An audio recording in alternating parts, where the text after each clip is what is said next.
From Washington, this is VOA News.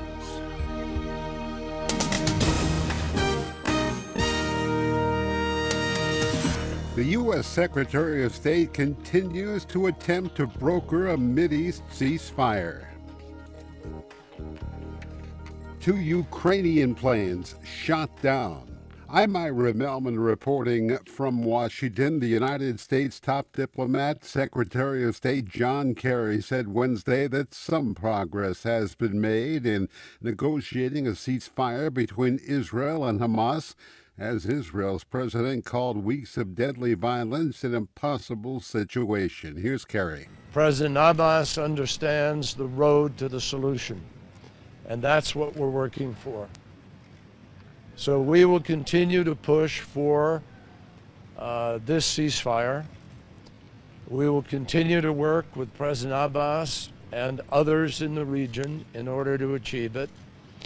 And I can tell you that we have, in the last 24 hours, made some progress in moving towards that goal. Shuttling between Jerusalem and Ramallah to meet with Israeli and Palestinian leaders, U.S. Secretary of State Kerry is seeking to mediate a truce after clashes in Gaza have killed nearly 700 Palestinians and 30 Israelis in 2 weeks. Israeli President Shimon Peres told Kerry he is still hopeful for a solution. Kerry has since traveled to Cairo. Meanwhile, the UN Human Rights Council agreed in emergency session in Geneva to investigate alleged violations during Israel's military offensive in Gaza. The 47 members adopted a resolution presented by Palestinians by a vote of 21-9. Only the United States voted against the measure, and there were 17 abstentions, including some EU members. Ukraine says it believes Russian forces operating inside Russia shot down 2 of its fighter jets Wednesday. The claim of direct Russian involvement in the eastern Ukraine conflict came from the spokesman for Ukraine's National Security and Defense Council, Colonel Andrei Lysenko. He told a news conference in Kiev the fighter jets were flying more than 5,000 meters above rebel-held territory when they were shot down, far above what he says is the maximum capability of separatist anti-aircraft weapons. Ukraine and Western intelligence agencies say rebels shot down the Malaysia Airlines plane last week from a much higher altitude, but the Russian-supplied system they used was returned to Russia. Al Pessin, VOA News, Kiev. 2 military planes carrying the remains of some victims of last week's downing of Malaysia Airlines Flight 17 arrived in the Netherlands Wednesday, where citizens observed a national day of mourning. The Dutch and Australian planes touched down at Eindhoven Air Base Wednesday, where dignitaries had gathered on the tarmac.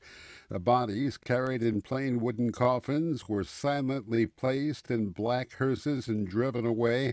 Mourners lay flowers at the air base to pay their respects, and flags flew at half-staff. Dozens are believed to be dead following the crash of a Trans-Asia Airways flight in Taiwan. Authorities say 47 people were trapped in the wreckage and presumed dead on an island between the Chinese mainland and Taiwan.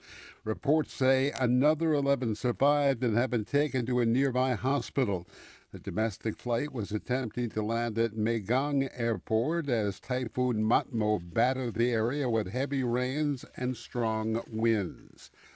Human Rights Watch says indiscriminate Iraqi government airstrikes on cities have killed at least 75 civilians and wounded hundreds since early June. The group says in a new report that Iraqi forces are dropping barrel bombs, even as Baghdad denies using the deadly and destructive weapons. Cities under attack have included the extremist-held towns of Fallujah, Mosul, and Tikrit. Human Rights Watch says the fight against a vicious insurgency is no license to kill civilians anywhere the military thinks extremists may be lurking. It says Iraqi commanders who order explosives used in populated areas have committed war crimes and should be held accountable. Former Army General Prabowo Subianto, who lost Indonesia's presidential election, has decided to challenge the result at the country's constitutional court. The move was announced by his spokesman Wednesday, a day after the Election Commission named his rival, ex-Jakarta Governor Joko Widodo, the winner of the July 9th vote. Subianto says Mr. Widodo's campaign took part in large-scale vote buying and other fraud and accuses the Election Commission of not doing its duty in investigating the claims.